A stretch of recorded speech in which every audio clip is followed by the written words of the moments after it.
Scott Ryan, Expedition 44 here. I want to start a series today on the 7 Hebrew words for praise. And you might have heard these before, but in our English vocabulary, we kind of tend to box up the word praise all by itself, and it means a whole bunch of different things. And in Hebrew, it was actually a little bit different than that. They had 7 specific words that they used to kind of break down the different forms of praise. And even then, they kind of jump tracks a little bit, and you see that. It's just like the English language, how we use them to describe the same thing.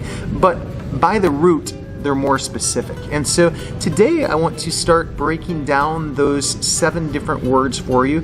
My church did a worship in the round where they had all the musicians and they would sing, and then they would each share one of these, and it really touched me, so I thought I would bring it to our YouTube community today. So the first word I'm going to share with you is TEHILLAH. TEHILLAH.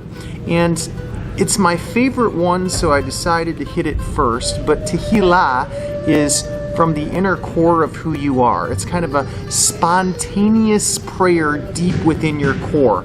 I've got a video on the nephesh, and the nephesh in the Hebrew thought was what we kind of refer to as the soul, but if you watch my video on that, you find that it's really not your soul. It's every part about you that comes together to direct who you are to serve the Lord with everything that you have.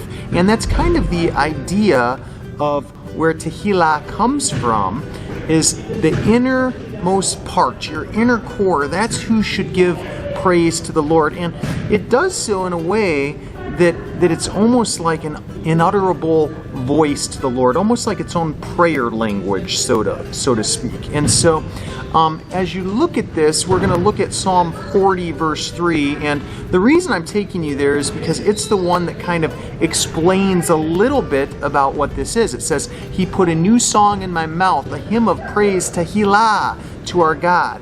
Many will see and fear the Lord and put their trust in Him." So this says a couple things. It says it's a new song. It's an indwelling presence of God deep within you. It's something that you haven't had before. You didn't rehearse it. You didn't recite it. It's just been given to you.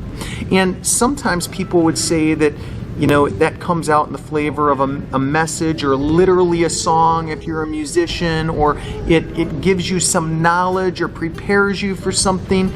But the idea is that it's deep from within inside you, and it's only from God, and you know that upon it coming. So Colossians 3:16 is kind of a reference in the New Testament for that. It tells us that the Word dwells fully in us when we sing the song of praise. Or Ephesians 5 kind of saying we're filled with the Spirit when we sing this. So that's the kind of New Testament idea that the Old Testament started with.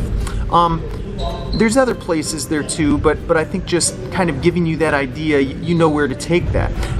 Now, the end says, many will put their trust in Him. And I like this because it's kind of talking that when this comes out of you, if this is of the Lord, that's kind of going to give it clarity. When you start to see people fearing the Lord and putting their trust in Him, that's an affirmation that this has come from the Lord. Now, a lot of people claim this on their life, kind of in the form of admonition. They use this to kind of claim victory. So they get this song and they're praying for something, and all of a sudden God gives this to them, and metaphorically it's life. They say, God has given me this song, this victory, this new thing. Maybe it's an idea or just a feeling or a spirit, and they're going after it. Some people kind of equate it in the Old Testament with prophetic word as well, that God delivered something like that. But one of my favorite instances in 2 Chronicles 20, when Jehoshaphat asks the Lord, should we go to war against them? And the Lord kind of, he's preparing this, and God gives this to him, and he does this crazy thing. He lines up his army, and he puts the musicians in the front, and you know, every war guy kind of looks at that and goes, are you crazy? Are you kidding? But the Lord won the victory right in front of their eyes that way.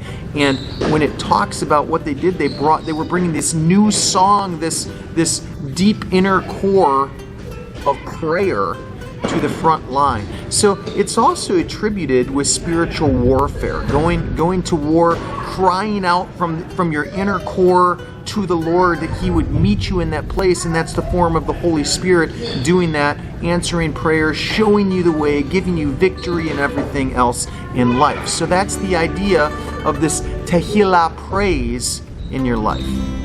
May God bless you and keep you.